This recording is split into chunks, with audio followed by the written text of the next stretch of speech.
Guys, I want to show you a 770 BH we have over here at Jim Wells County. Got a real clean cutting edge on it. Moldboard's nice.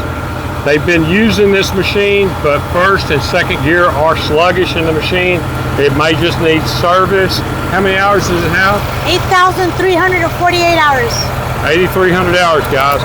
The rippers are chained up. I'm assuming it's got an issue there. I'm not real sure why they're chained up. They're up right now, maybe they leak off. They've been using this machine frequently, but they have got a new machine, so this one's got to go.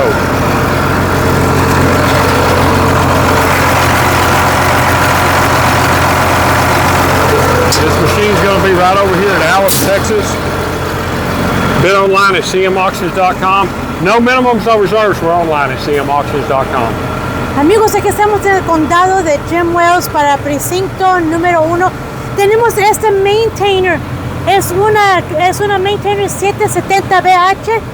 Esta la tenían corriendo aquí en el condado, pero han comprado una máquina nueva. Sí tiene problemas con el primero y segundo gear, como que se atora y luego entra el tercero y cuarto y la tienen trabajando. Sí corre muy bien, todo está bien, cabina encerrada, no sé si tiene aire acondicionado o no, pero tiene la cabina encerrada. Esta máquina tiene los rascaderos acá atrás, amarrada con cadenas, porque creo que no la pueden mantener para arriba. Esta máquina tiene 8,348 horas, 8,348 horas de uso. Lo voy a levantar aquí en Jim Wells County para cmauctions.com.